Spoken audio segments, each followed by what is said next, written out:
तो हरपाल नाम के एक भक्त थे भगवान के, खूब भजन करते थे, खूब साधना करते थे, नाम जप करते थे, कथा सुनते थे, लेकिन वो ब्याह नहीं कर रहे थे। क्यों? उनकी इच्छा थी कि जैसा मैं भजन करता हूं, जैसी मेरी भक्ति है, जैसा मेरा भाव ठाकुर जी के प्रति है, ऐसी कन्या मिले तो मैं ब्याह करूंगा, नहीं तो जीवन भर ऐसे ही रहूंगा।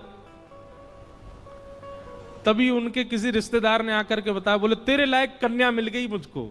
तो हरपाल जी बोले क्या क्या गुण है उस कन्या का? बोले उस कन्या ने शर्त रखी है, मैं उसी से ब्याह करूंगी जो रोज 1000 संतों को प्रसाद पवाता हो। हरपाल जी बोले अब तो मुहूर्त भी नहीं निकलवाना, कल ही ब्याह करवा दो मेरा। ऐसी कन्या से तो मैं बिना मुहूर्त के ब्याह करूं। मुहूर्त उसके संग देखा जाता है जिसके संग यह संकोच हो या फिर यह दुविधा हो कि पता नहीं जीवन कैसा चलेगा, इससे तो मुझे भरोसा है बढ़िया जाएगा मेरा जीवन, इसी से ब्याह करा दो। कन्या ने शर्त रखी, हरपाल जी हम आपसे ब्याह तो कर रहे हैं पर हमारी शर्त मंजूर है ना, रोज 1000 संतों को प्रसाद पवाना पड़ेगा। बोला मैं निश्चित करूंगा, आप ब्याह कर लो। और ब्याह हो गया। हरपाल जी रोज 1000 महात्माओं को प्रसाद पवाते। अब देखो, अगर कोई संकल्प ले ले कि मैं 1000 महात्माओं को प्रसाद पवाऊंगा, अगर 100 महात्मा ज्यादा बढ़ जाएं, 200 महात्मा ज्यादा, उनको मना करेगा क्या? वो तो फिर अपराध बनेगा उससे। प्रसाद पवाने का संकल्प लिया तो जितने आए सबको बैठाने की जिम्मेवारी उसकी। ऐसी कथा में भी होता है, कथा में जितने लोग आए सबका स्वागत होना चाहिए, सबके लिए स्थान पर्याप्त होना चाहिए। कई जगह प्राइवेट कथा करा, हम तो मना कर देते, मत कराओ भैया, आपको अपराध लगेगा। क्यों? वैष्णव को पता चला कि कथा हो रही, वो सुनने आ गया, जगह नहीं मिली या फिर वो बैठ नहीं पाया, तो खाली रहे भले ही स्थान, पर फिर भी स्थान बड़ा रखो ताकि कोई भी आए तो कोई रहे ना कथा से, नहीं तो कथा कराने वाले को अपराध लगता है। वैष्णव बिना सुने चला गया। तो हरपाल जी ने नियम ले लिया, रोज 1000 महात्माओं को भोजन कराते। अब 1000 की जगह कभी कभी 1200 भी हो जाते, 1300 भी हो जाते, 1500 भी हो जाते, लेकिन हरपाल जी करते कुछ नहीं थे, कमाई का कोई जरिया नहीं था, केवल दादा परदादाओं की पुश्त से जो उनके पुश्तैनी धन था उसी को ही खर्च करते जा रहे थे। 1 साल तक बढ़िया चला, 1.5 साल बढ़िया चला, लेकिन 1.5 साल बाद धीरे धीरे धन खत्म होने लगा। जैसे ही धन खत्म होने लगा, हरपाल जी बड़ी चिंता में आ गए, क्या करें। पत्नी को नहीं बताते थे, क्यों? बोले इससे तो शर्त लगी, इसको क्यों बताऊं अपना दुख, इससे तो शर्त, मेरी यही शर्त थी कि रोज 1000 संतों को भोजन कराना है। तो हरपाल जी ने बाहर जाते और दुकानदारों के यहां से जाकर के कर्जा लेने लगे। वो पुराने संपन्न थे तो किसी ने कर्जा देने से मना भी नहीं किया, सब देने लगे, बोले ले जा। इतना कर्जा कर लिया, 6-7 महीने तक कर्जे में भी उनके संत सेवा बंद नहीं हुई। 6-7 महीने बाद मांगने वालों ने मांगना शुरू किया, बोले हमारा दो, हमारा दो, हमारा दो, किसी का नहीं दे पाए। तो पूरे नगर में ये हो गया कि भैया हरपाल जी अब पहले जैसी स्थिति में नहीं है, कर्जा इनको देना बंद करो, ये देते ही नहीं है पैसा लौटा करके। सब बिगड़ने लगा, धन नष्ट हो गया, इज्जत चली गई, लेकिन उनकी संत सेवा नहीं रुकी, रोज संत सेवा करते। एक दिन मन में विचार करने लगे, अब क्या करूं, अब तो मुझे कोई कर्जा भी नहीं देता, गहने भी सारे बिक गए, धन भी सारा खत्म हो गया। तो हरपाल जी ने मन बनाया कि मैं चोरी करूंगा, और चोरी करके ठाकुर जी, आप लोग मत करना ऐसा, चोरी करूंगा। हरपाल जी चोरी करने जाने लगे, लेकिन हरपाल जी का नियम था कि वो किसी के धन की चोरी नहीं करते थे। संपन्न लोगों के घर में जाते थे और उनकी रसोई घर की सामग्री चुरा लाते थे, चीनी, दाल, आटा, चावल, मूंग, नमक, मिर्च, ताकि भंडारा हो जाए सवेरे। इस प्रकार महाराज चोरी होने लगी। एक घर की हुई, दो घर, अब तो हल्ला होने लगा। बोले कि घरों की सामान राशन चोरी हो जाता है। वो बड़ा विचित्र चोर है, धन नहीं चुराता है, राशन चुरा के भागता है। ऐसी चोरी होने लगी महाराज। अब तो लोगों ने अपने अपने घरों में पहरेदारी शुरू कर दी कि चोरी ना हो। तो हरपाल जी को और दिक्कत होने लगी, क्या करें, कैसे करें। धीरे धीरे हरपाल जी इस स्थिति में आ गए कि अब संपन्न लोगों के यहां उन लोगों को ढूंढते जो ना कभी संत सेवा करते ना वैष्णव सेवा करते, और उन लोगों के यहां जाकर के थोड़ा बहुत धन चुरा लेते, स्वर्ण चुरा लेते। करना कुछ नहीं, अपना घर नहीं बनाते थे, बसाते थे, संत सेवा करते थे। ठाकुर जी रीझ गए हरपाल से। ठाकुर जी बोले, देखो ये सब चोरी कर करके और मेरे संतों को पवारा है। ठाकुर जी बोले, इस पर अनुग्रह करने जाना है। भगवान सिंहासन से उठ करके तैयार होने के लिए गए और बढ़िया महाराज नकली सी मूछ लगा करके, ऊपर सिर पर पाग पहन करके और थोड़ा पेट सा बाहर निकाल के, गले में खूब सारी जंजीर डाल के, हाथों की हर उंगली में अंगूठी पहन करके, सोने की जूतियां डाल करके, कौंधनी सोने की पहन करके, और एक बैंत समझते, वृद्ध लोग लेकर के चलते, बैंत, सोने का मड़ा हुआ बैंत लेकर के ठाकुर जी तैयार हो गए, एक सेठ जी बन गए।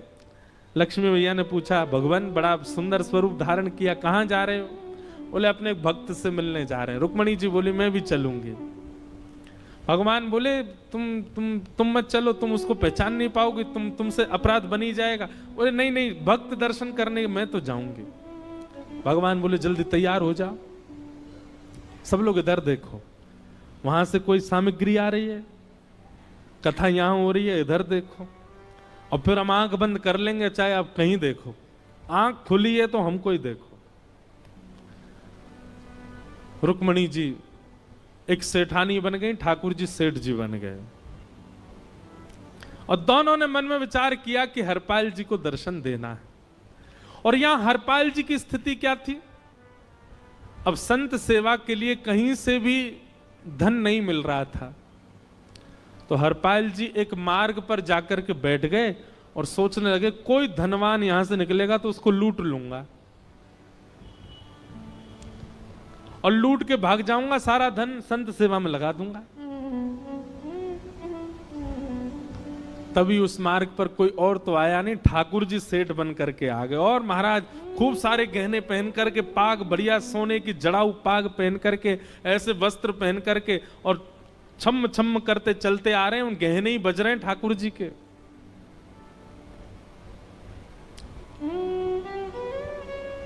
हरपाल जी ने जैसे नेत्र खोल करके देखा,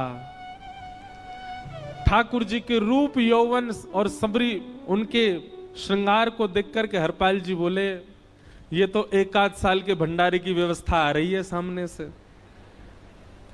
इतने में ही सेठानी जी रुक्मणी जी भी आई, उनको ओहो, ये तो कम से कम 5-10 साल की व्यवस्था आ रही है। अगर ये दोनों लूट लिए जाएं तो 10 साल चोरी नहीं करनी पड़ेगी। देखो कितना धन संपन्न। हरपाल जी के बगल में जैसे ही ठाकुर जी पहुंचे, हरपाल जी बोले, भैया जय श्री कृष्ण, प्रणाम। ठाकुर जी तो नाराज हो गए, क्या भगवान का नाम बोलता है सुबह सुबह? तुम सब लोग बड़े पाखंडी हो, ढोंगी हो, और हमने सुना इस गांव में एक रहता है, वो चोरी डकैती करता है और फिर कहते संत सेवा करता है। ऐसी काय बात की चोरी भैया? करता तो चोरी है, भली उससे भली संत सेवा करता हो। नाम उसका हरपाल है, हम सब जानते हैं। भगवान का नाम मत लो हमारे सामने।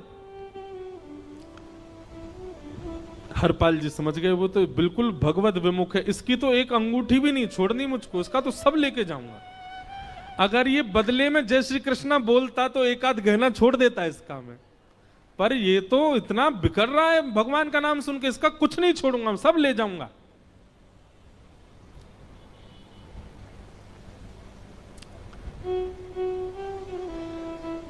हरपाल जी बोले, हाँ भैया, एक रहता तो है डकैत इस गांव में, और उसका कोई पता नहीं है, वो कभी भी आ जाता है।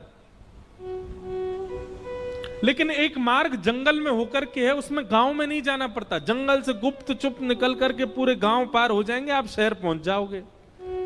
उसका रास्ता मुझे ही पता है। सेठ जी बोले तो तुम हमको पार करवा दो।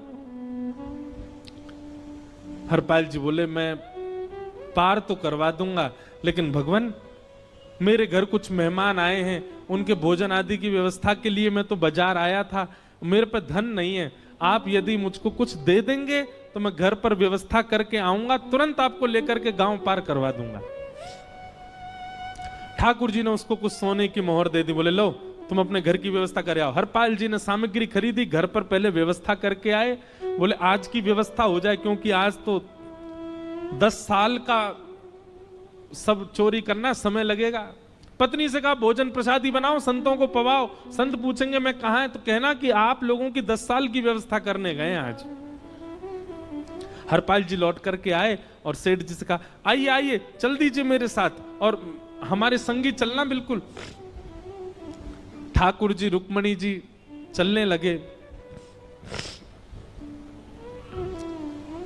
जैसे ही विहंगम जंगल में पहुंचे, भयंकर भयावह जंगल, बीच जंगल में जैसे ही पहुंचे, हरपाल ने पीछे मुड़ करके देखा, दोनों चले आ रहे हैं।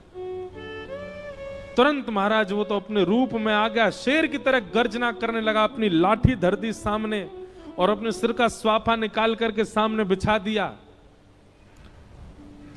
भगवान जो सेठ जी के रूप में आया, भगवान बोले भैया ये क्या कर रहे हो? बोले मैं ही हरपाल हूं।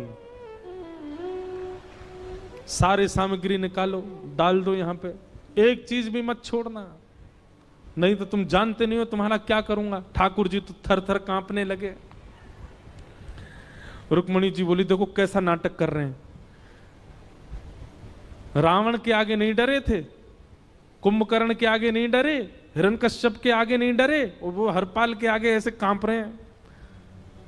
भगवान तो मन की सब समझ जाते हैं, कौन ही मारने, वो तुम भी कांपो क्यों? बोले भक्त है भैया, ये हमारो भक्त है। अनुब्रजम में हम नित्यम पूये ये तन्य रेणु भी, इसने हमारे लिए सब गवा दिया, हमारे वैष्णव संतों के लिए सब लुटा दिया, इसके आगे भयभीत होने में कोई लज्जा नहीं।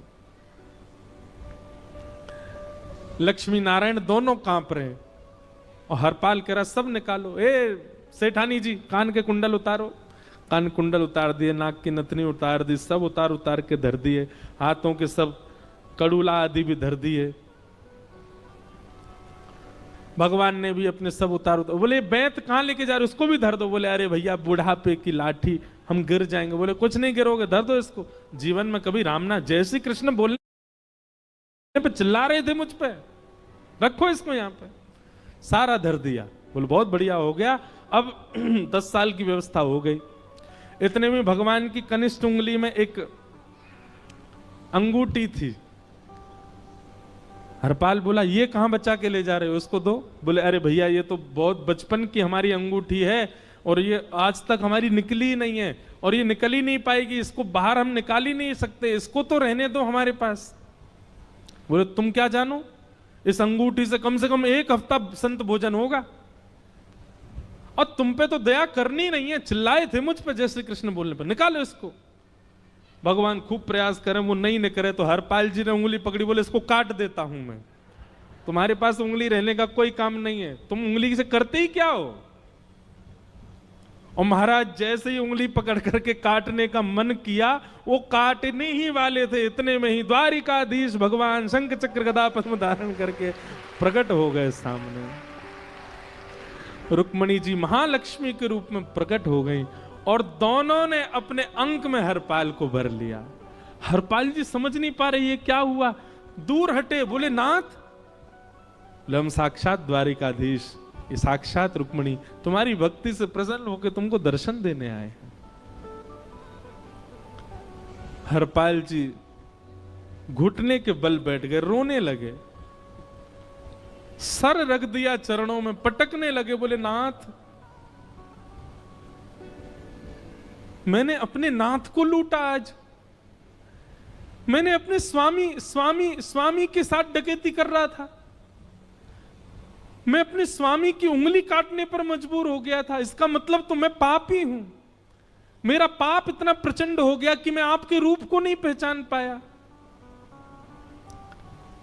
भगवान ने हृदय से लगा, नहीं हरिपाल, तुमने कभी अपने लिए प्रयोग थोड़ी किया। तुम्हारी पत्नी भूखे सो जाते हो, लेकिन संतों को भूखा नहीं जाने देते। ठीक है, उसके लिए भले ही तुमने वह गलत मार्ग अपनाया जो नहीं अपनाना चाहिए था, परंतु उसमें उद्देश्य कोई और तो नहीं था, मेरे जनों की सेवा ही तो थी, मेरे वैष्णवों की सेवा। और देखो हरपाल, एक मेरी बात सुनो, आज तुम्हारे मन में ग्लानि होती है कि तुमने दूसरों का धन हड़प करके और उससे संत भोजन कराया। वास्तव में इसका विधान शास्त्रों में यह बताया गया, जिसके धन से भोजन बना और संतों ने पाया, परोसा भले ही किसी ने भी हो, कार्यक्रम भले ही किसी ने भी कराया हो, पर धन जिसका लगता है पुण्य उसी को मिलता है। तुमने तो अपने गांव के, शहरों के उन लोग जो कभी संत सेवा नहीं करते थे, उनके धन चुरा चुरा करके उनको पुण्य बांटा है। तुमने कुछ गलत नहीं किया है। हां, अपने प्रयोग में यदि लेते तो पाप हो जाता, लेकिन तुमने तो एक रत्ती भी अपने प्रयोग में नहीं ली, सब संतों में लगा दी, और जितने लोगों का धन चुराया उन सबको पुण्य प्रदान कर दिया। हम तुमसे बड़े प्रसन्न हैं। हरपाल जी चरणों से लिपट गए, बोले नाथ आप बड़े कृपालु, बड़े दयालु। भगवान बोले अब हमने दर्शन दे दिया, अब हम जाएं। और सुनो, ये सारा धन हमने दिया है, 10 साल का नहीं होगा इससे। तो बोले जब तक तुम जीवित रहोगे तब तक की सेवा बनेगी, इससे संत सेवा चलती रहेगी। ये सारा धन आभूषण हम लेकर के इसीलिए आए थे ताकि तुमको अब कभी किसी से मांगना ना पड़े, किसी से हड़पना ना पड़े। भगवान जाने लगे तो हरपाल जी चरणों में गिर गए, बोले नाथ आज मैं आपके दर्शन कर पाया, मैं संत सेवा कर पाया, इसमें सबसे बड़ा योगदान मेरी पत्नी का है। उसने नियम नहीं बनाया होता तो शायद मैं कभी ऐसा नहीं करता। आप उसको दर्शन दिए बिना जाएंगे, मैं उसको क्या बताऊंगा? मैं उससे जाके कह भी नहीं पाऊंगा कि आप मुझे मिले, और उसकी वजह से आप मुझे मिले, कृपा कर उसको दर्शन दे दीजिए। ठाकुर जी बोले ठीक है। तुरंत लक्ष्मी नारायण भगवान ने छोटे छोटे बालकों का रूप धारण कर लिया और हरपाल जी की गोद में बैठ गए, और हरपाल जी अपनी गोद में लेकर के ठाकुर जी को घर पर आए, और आकर के अपनी अरे सुनो देखो कौन आए हैं। जैसे बाहर आकर के देखा तो नन्हे से ठाकुर जी, नन्ही से रुक्मणी जी गोद में बालकों की भांति बैठे हैं। बोले अरे इतने सुंदर सुंदर बालक। बोले बालक नहीं है, ये साक्षात जगन्नाथ भगवान, साक्षात रुक्मणी जी, साक्षात द्वारिकाधीश हैं। तुरंत ठाकुर जी अपने रूप में प्रकट हो गए और दोनों दंपति को दर्शन दे करके भगवान वहां से प्रस्थान कर गए। बोलो भक्त वत्सल भगवान। तो एक भक्त जीवन संगी का प्राप्त होना भगवत दर्शन तक ले जा सकता है आपको। अब जिनके ब्याह हो चुके हैं उनसे तो अब हम कुछ कर नहीं सकते, पर जिनके नहीं हुए हैं संभल जाओ, सुधर जाओ, ठाकुर जी से प्रार्थना करो, और प्रार्थना करके केवल एक ही चीज मांगो, क्या हम गृहस्थी हैं नाथ, यह गृहस्थाश्रम है, हम इसमें आ चुके हैं, अब कृपा करके हमारे जीवन में जो भी आए वो आपका भक्त आए। लेकिन आपके अथक प्रार्थना करने पर भी ठाकुर जी ने यदि नहीं दिया तो भी चिंतित मत होइएगा। मीराबाई को भी नहीं मिले अनुकूल, करमेती बाई को भी नहीं मिले अनुकूल,